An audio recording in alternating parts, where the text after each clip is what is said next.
Bismillahirrahmanirrahim. Assalamualaikum warahmatullahi wabarakatuh. Salam sejahtera dan salam Malaysia Madani. Tun Dr. Mahathir pernah berkata, manusia yang lemah sekalipun jika bersatu padu pasti akan dapat mengguncang dunia. Demikianlah kesannya perpaduan.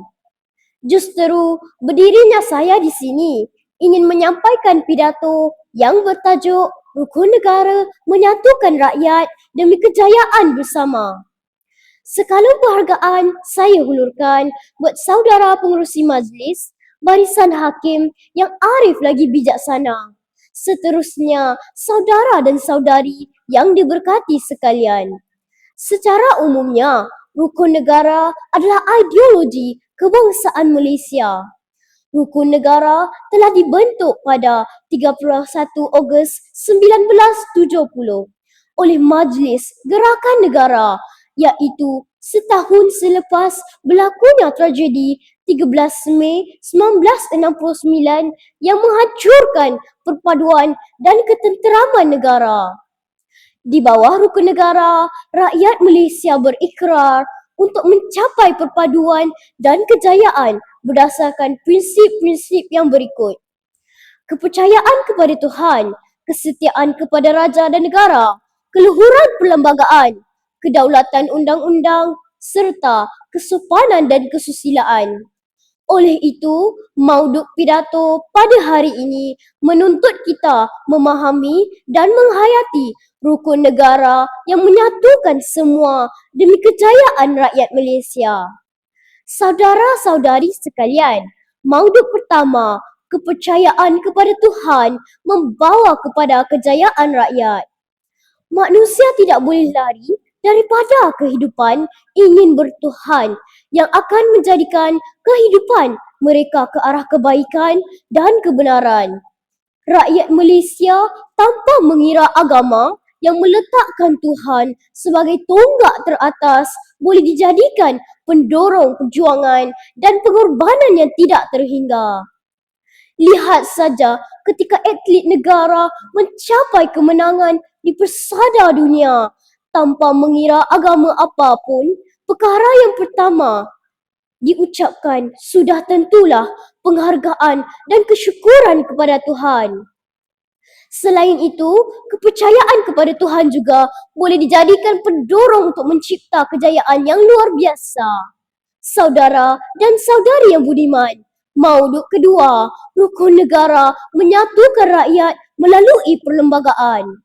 Perpaduan yang utuh amat bergantung kepada persefahaman dalam kehidupan seharian.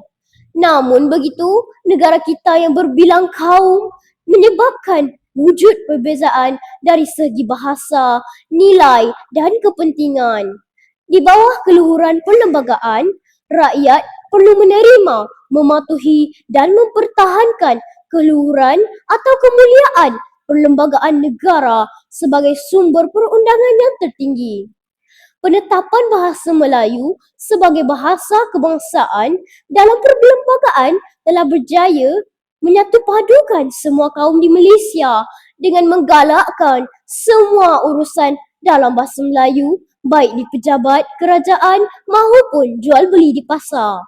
Kesannya, keutuhan berinteraksi dalam bahasa yang sama dapat mengelakkan prasangka antara satu sama lain dan seterusnya mewujudkan perpaduan dalam kehidupan bermasyarakat.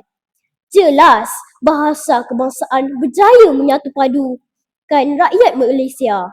Saudara-saudari pendengar Bestari, mauduk ketiga, cabaran dalam menjiwai rukun negara. Kita sememangnya boleh mendabik dada mengatakan bahawa kita telah tahu semua prinsip rukun negara. Namun, adakah benar kita memahaminya?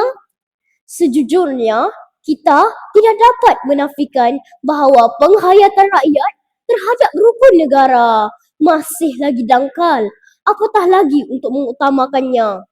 Contohnya, masih lagi terdapat segelintir masyarakat yang tidak menjaga nama baik negara.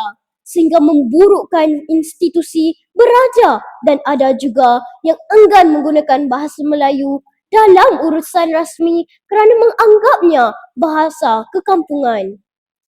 Masalah inilah yang menjadi cabaran yang perlu segera diatasi supaya tidak menjadi bara dalam masyarakat seterusnya, menghancurkan perpaduan yang cuba kita bina ini. Masalah ini jika dibiarkan melarat, mengancam perpaduan yang telah kita bina. Oleh itu, cabaran mengekalkan keharmonian perlu ditangani dengan sebaiknya. Ibarat menarik rambut dari tepung, rambut tak putus, tepung tak berselerak. Kesimpulannya, negara kita sangat unik acuannya. Keharmonian perlu dikekalkan demi kemakmuran negara. Jika benar kita mahukan sebuah negara yang harmoni, perpaduan hendaklah dikekalkan. Bangunlah bertindak, wahai anak muda. Hendak seribu daya, tak hendak seribu dalih.